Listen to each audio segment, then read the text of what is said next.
The paranormal world is one of moving shadows. Strange figures hidden just out of sight. Supernatural phenomena usually offers more questions than answers. Spirits, demons, and the undead. Join us as we journey into the darkness. With researchers, investigators, psychics, or mediums, each one getting us one step closer to the truth. I'm Sean Wagner, and these are the Paranormal Files. I am your host, Sean Wagner. This is a special recorded edition with a very special guest, Daryl Marston, author, paranormal investigator on GhostHunters, and host of the American Ghost Hunters show on ParanormalWarehouse.com. How you doing, Daryl? Good. How you doing, man? Doing great. It's great to have you on, by the way. Thank you. Thanks for having me on. Appreciate it. All right, now it's time to have a toast. As we toast the fact that we're approaching the end of the week and approaching the weekend, and a great show. Thank you.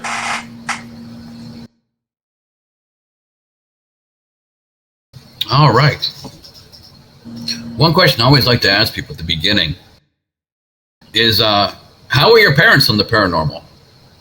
My parents? My mom is really into it. I lost my dad about almost 20 years ago, but my stepdad, he's kind of into it as well. So, yeah, I mean, my mom's a big supporter of what I do, and she actually is one of the people who inspired me to start investigating. That's awesome.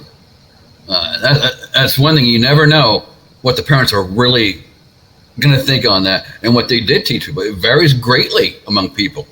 Yeah, it does. It does. I mean, I came from a very strong, background with my mother growing up and everything. Yeah, she's a Halloween baby, so she was always into the Halloween paranormal stuff. And I'm literally a Halloween. I'm November 1st, so same thing with me. So I kind of grew up around it a little bit. Well, that's absolutely awesome. What got you interested in the paranormal? Complete accident, to be honest with you. My mother, and this is where she comes into the whole situation, is she got invited, or she won tickets. I can't remember because it was back in 2005 for an event at Fort Delaware in my home state, and she had no one to go with her. So my stepsister and myself went. I didn't know what to expect. I didn't know what a paranormal investigator or a ghost hunter was. I never watched the shows or anything. I know they kind of were just coming out around then. And long story short, my first investigation ever, I witnessed a half-body apparition. I was only there for about 2.5, 3 hours at the fort, but I came away from that trying to. I knew when I left it at night, some way, somehow, I wanted to figure out what I saw and see if I could recreate it. And it just piqued the interest in me, and I was hooked, man, from there, and just grew. Well, that's awesome. And also a great place. I was fortunate to get to go to Fort Delaware once. Yeah. Go ahead. Any good experiences? Yes, but not necessarily paranormal. My ex-wife won a ghost story book there. Okay. From an author. Yeah, I did too. That's funny you say that. Oh, really? Yeah, I won a book too from an author. I probably still have it back here in my book collection, but yeah, that was almost 20 years ago now. Wow, mine was in the same ballpark, around 18 years ago that I was there. Okay, all right, very cool. Who knows, maybe there's a remote chance we're there for the same exact tour. It's probably, I mean, that most definitely could have been. I mean, there's one group that puts on the tours there, and that's Diamond State Paranormal. Okay. I don't remember, they changed their name about 10 years ago. I don't remember what their original name was, but it was the same team, yeah. It was really cool. They had, besides the author who told the stories, they had people somewhat in costume, somewhat recreating some of the stuff, or somewhat doing it. Yeah, when I was there too, they had a couple of reenactors there, kind of walking around, the perimeter of the fort, just given the ambiance of it. But I was there literally, there's well over 100 people there for the not so much for the investigation, more for the historical part of it. And literally myself, my mother, my stepsister, and another couple that we didn't know were the only ones that went on the actual paranormal tour, which was, took you down to the powder mag and what they call the catacombs or whatever they want to call them, underneath the fort where they kept the prisoners. And that's where I saw my half-body apparition. That's awesome. Yeah, it was. I was very lucky. I mean, from what I understand at the time was that just doesn't happen. It takes some people years and years and years, or never, to see something like that. And I was able to. I guess it was just meant to be. I mean, I witnessed it, and it's what got started me in my journey. Got me in the sighting area as never having had a visual experience. Got me in that group. Oh, really? Okay. Yeah. Some people have it. If you stick with it long enough, something will happen, and you get lucky with it. Yeah, just you stick with it. It'll happen eventually. I was on premises once for a TV remote control flying through the air. I wasn't in the room, but as far as actually seeing an apparition, I'll have to keep up with that. That's still a little bit out there for me. Hopefully that happens. I would love for that to happen sometime. Yeah, it's a little mind blowing in the moment, but it's exciting at the same time. I mean, yeah. Some people, it scares them, but I'm very open minded to it. And now, I've probably had that happen to me 7 or 8 times over the years. With between Ghost Hunters and not being on TV. It's pretty crazy, man. It's and you just got to wrap your head around it, at the end of the day, and decompress. And once you come down off that adrenaline rush from seeing it, it's just kind of it feels like a job well done. You're like, okay, I came, I conquered, and I saw what I wanted to see. And it's like, hey, all right, we can go home now. Oh, definitely. What was your best experience from the show Ghost Hunters? Paranormal experience you had? Wow, I had a lot on there, but I could tell you probably the one that's most well known would be my body cam footage from Haines, Alaska, at the Halls Inn Hotel, where I actually I had a body cam on, like a first responder, the police wear body cam, and I actually captured a apparition twice within maybe 30 seconds. Wow. Go in and out of a room and come back out, and was standing directly right in front of me. The first time he was hit, I say him, I don't know, it could have been a female, maybe 2 feet in front of me, dead in front of my face. I couldn't see it with my own 2 eyes. It was pitch black in there, but my IR on the camera caught it, and you could see it. And then the second time it came out, maybe they were 5 or 6 feet away from me and was standing in the hallway. That was the one that probably stands out the most, the most compelling, to capture that. Yeah. That's amazing.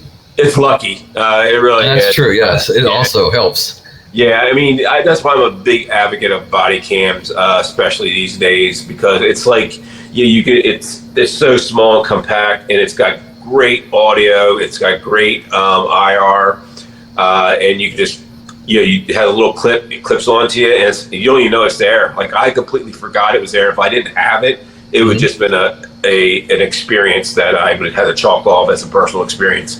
And because I heard, and not just myself, but the camera operator who was with us, my team member Mustafa, who was with me, but they were in the room directly to my right. They couldn't see in the hallway. I was standing in the hallway. And also an audio girl and a producer who were 2 floors below us actually heard it come down the hallway. But I'm the one that actually saw this dark mass and was able to capture it on my camera. Yeah. That's great. And amazing. And also certainly lucky. But very lucky. Yeah. It's a case of doing it enough, the right place at the right time. Exactly. And you do it enough. It's like I always kind of explain it as like you're going fishing. You just gotta, you go fishing, you cast your bait, and you wait long enough, and you're in the right spot, you're gonna get something. And that's how I kind of put it to people. A lot of people, they get anxious and they want to keep moving around, but sometimes you just gotta stay your ground, and if you're feeling like something's going to happen, most likely it's going to happen. Well, that's something. Do you happen to have any abilities by chance? No, I do not, that I know of. I mean, I get feelings. I mean, like anybody else does when you go into certain locations. I've been in some darker locations where I felt like things were off, and I usually pick up on stuff like that. But I think anybody could, because the atmosphere is just completely different from coming from outside to inside with some of these buildings or these houses, and you could feel it. The tension you can cut with a knife. Yeah. How do you do your investigations, or what do you do? I've evolved over the years. Believe me, everything I did in the beginning was watching the TV shows, which sometimes is not a maybe you shouldn't follow some of the stuff they do, but I evolved into where I'm at today, where I go into an investigation. This is something I kind of teach at my when I do these public events where I go and hang out with the public and investigate locations. I go in as a complete observer. I go in and I don't taunt. I don't do any of that type of stuff. I kind of just sit back and watch. And and just wait, like fishing. I just wait, and I'll sit in a room. I don't care how long it takes. And if I feel like there's nothing going to happen, I'll move to the next room or to the next floor. And 9 times out of 10, it works. It really does. And it's one of the things I also tell people is don't go in interrogating. Don't go in with the softball questions like what's your name, how old are you, when did you die, stuff like that. Go in and just have a conversation with you and whoever you're with about like how's the day going, how was work, and you'll find out sometimes, like if you have a recorder sitting there, sometimes something will start tuning in and come in and want to be a part of the conversation. It's just like I always kind of compare it to if you went to a party or something and there's 10 people sitting in a room and you're in a kitchen by yourself and you're hearing them having fun and talking. You kind of home in and kind of gravitate toward that party of people, and that's a lot of times what they'll do. They'll start warming up to you. They're just 99.9% of the time they're human spirits. They're just like us. They had a job, they had families, they had kids, wife, husband, whatever, and they want that interaction too. They don't want to be interrogated. I'd also think that you're right. I've asked those questions that you mentioned.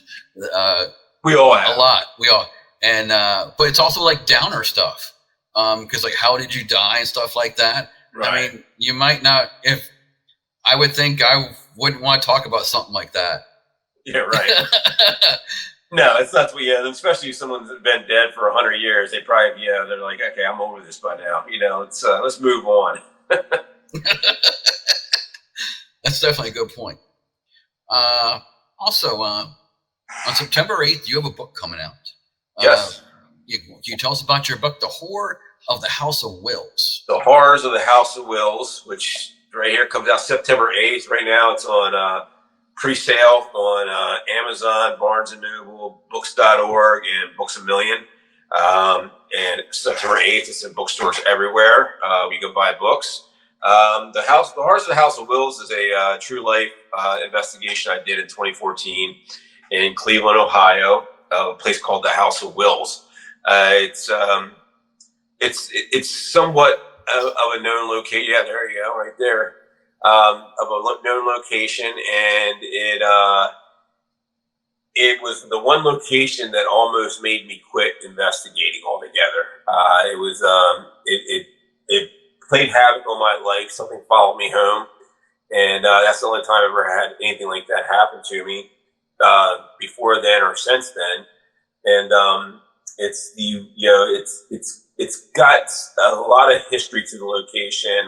The location has worn many hats. Like explain in the book. It started out. It was designed, and the architect was a 32nd degree Mason who designed the building to harness energy, basically. And after that, after he designed it in the late 1800s, it turned into a German social club. It was a hospital at one point, rumored to be a speakeasy. And then around the mid-1940s, 1945, it became Cleveland's largest African-American funeral home all the way up to the early 2000s when it shut its doors due to fraud. And it sat vacant for about 9 or 10 years until a gentleman named Eric Freeman bought the building. Anybody who knows Eric Freeman, this is all public knowledge, by the way. He is a member, a high member of the New Church of Satan. So he brought some of his beliefs into the building. And I think that's one of the reasons, on top of all those layers of the history of the building being so many different things and good and bad times, I think that's probably why the location is so active. And the way I explain the building is it's the only place I've ever been when you walk into it. It doesn't feel like it's just so much haunted by entities or spirits or human spirits, but it is a living organism that it kind of feeds off of the energy of the people who investigate or come in the building.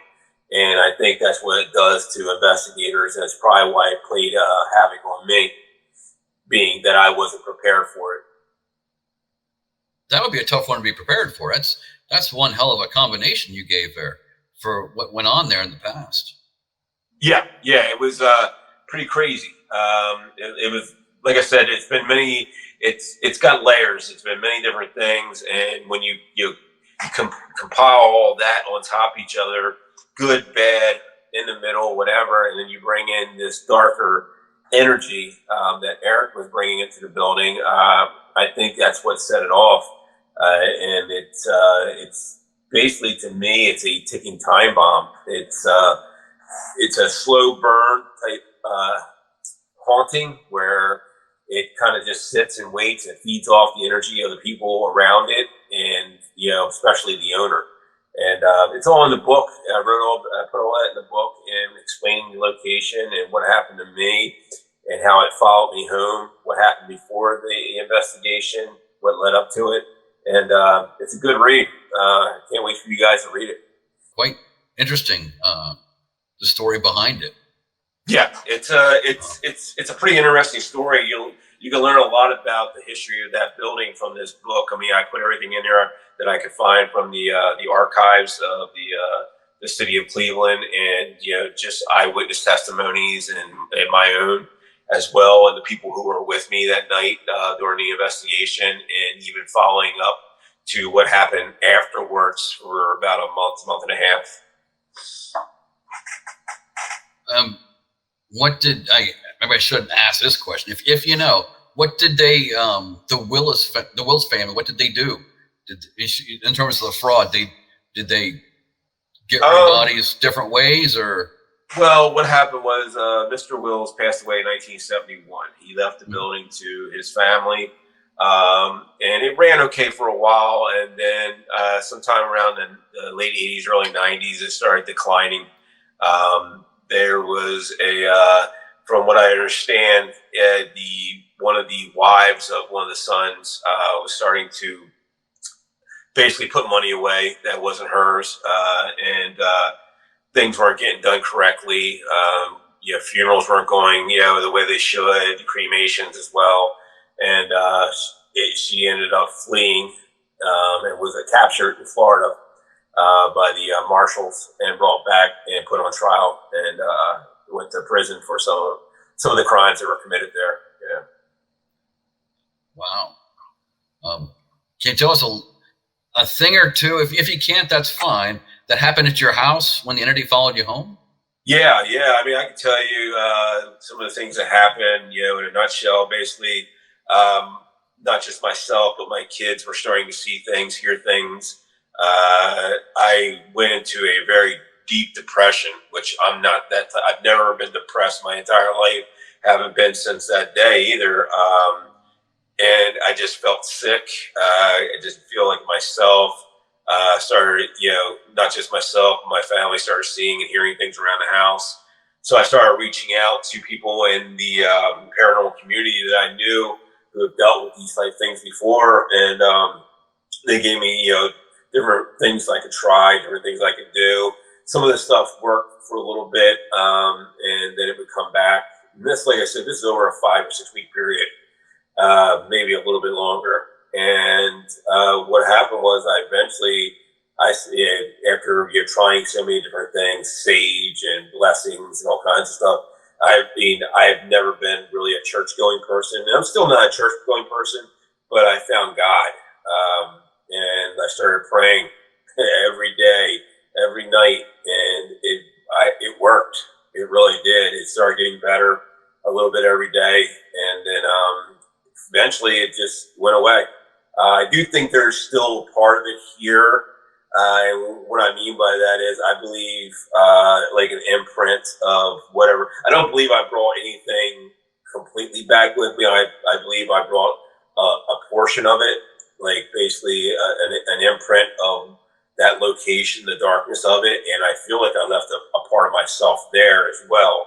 And that's something I probably will never get back, but I've learned to deal with it.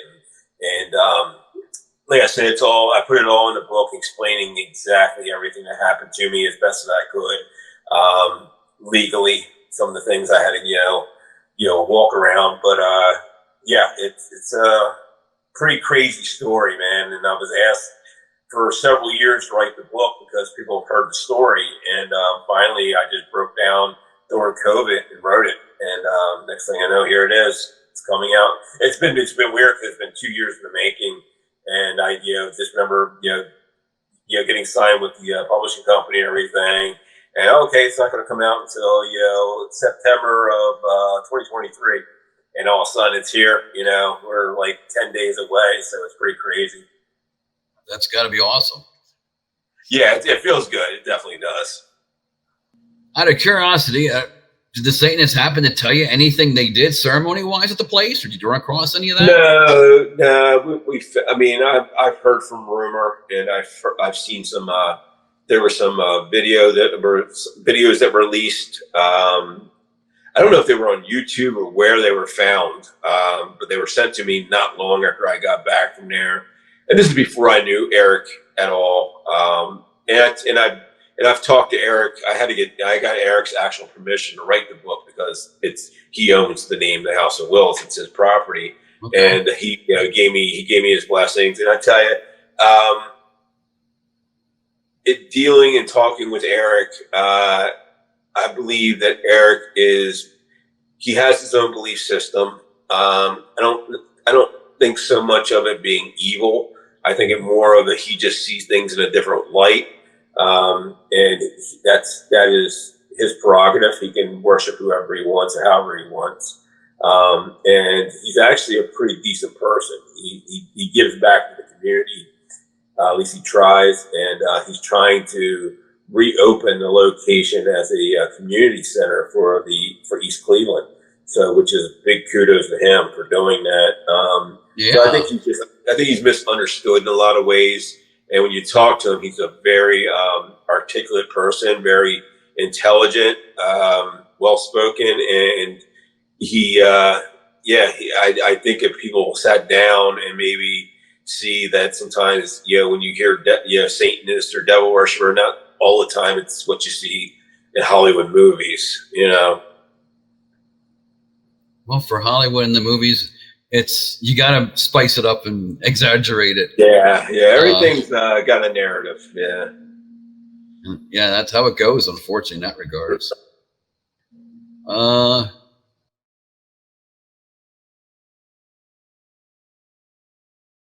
How about, can you tell me the best place you've been? And maybe, well, it might be, you've already mentioned it. If you're not, another place you've been and experienced, you can tell us. Some of my favorite places, definitely on GhostHunters, I would say probably like Clifton, Arizona, Haines, Alaska, Galena, Illinois. Some of these places that Fort Stanton, New Mexico, places that really stood out to me as, super active locations, places that, had not been investigated that much. Actually, most of the ones on our second season, all except for Waverly Hills, were never investigated on TV before. Wow. So, that's what they tried to do. They didn't want locations that have been on TV before. They wanted to make new big locations again, that the newer ones, like, we investigated Waverly Hills, which had been on TV before, but the only reason we went to Waverly is because they asked us to come there and reinvestigate it, which we did, which was amazing to get there. And great place. Get to spend an entire week at Waverly, just hanging out, investigating every day, every night. An entire week. Wow. Yeah. Most of our locations were always, none of them were less than a week. Some of them were over 2 weeks, depending on where it was and how big it was. But Waverly was one of those locations, definitely. I loved it. Fell in love with it. St. Augustine Lighthouse was amazing. Got to investigate there twice on the show. Really cool stuff. Yeah, that's one question I was going to ask you too. Was how long did you spend at these places? Like I said, on average, it was 6 days. And some of the locations were so big, we actually spent up to 2 weeks, sometimes longer. Like Clifton, Arizona was an entire town. So we were there for 15 days, I believe it was. Oh, wow.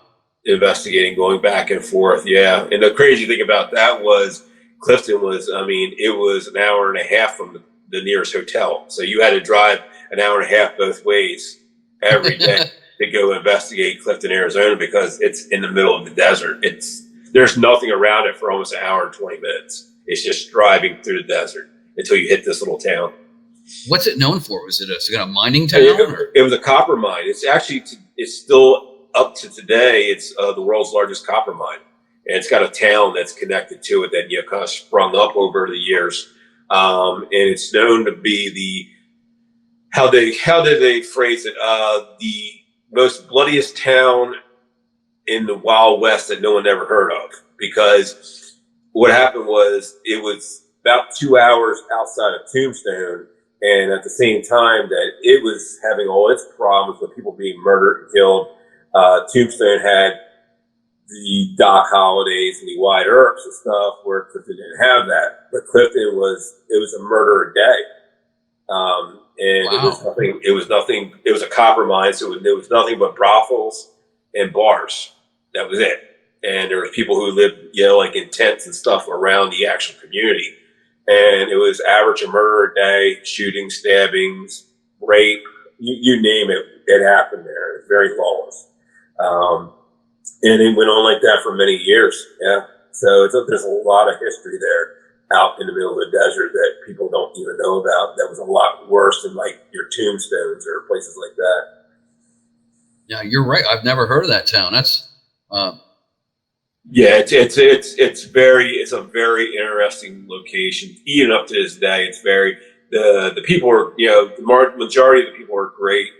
And it's I tell you, it was fascinating to go there and just being someplace that had been through that type of that history. And every building we went into is very, very active in different ways, which was great. All right. And did I thought of something from when I just kind of lost it. Did the town, or I know what it was. I'm sorry. How did you get a lot of good experiences and occurrences there? Yeah, we had a lot of great evidence come out of Clifton. We had a lot of good footage come out of there. We had we had poltergeist type activity happening there, things getting thrown, capturing these anomalies that we can't explain on camera, like these shadow anomalies. These we explained them as like photon energy, single photon events with special cameras we had. We were capturing stuff like that. We were capturing, apparitions. We were capturing some of the greatest EVPs we ever captured. it was, and we even had, some undesirables that, locals that we had run-ins with. It was on the show. So it was pretty interesting. It was an interesting, 14 or 15 days spent out there. Yeah. Can I ask you roughly how many people live in this town? Like 500 maybe, or 1,000? Probably. On average, I think there's 200 people there. Oh, 200? Yeah, there's people who travel back and forth from the mine to other parts of Arizona. They go out there and they work for a week or two, and then they come out.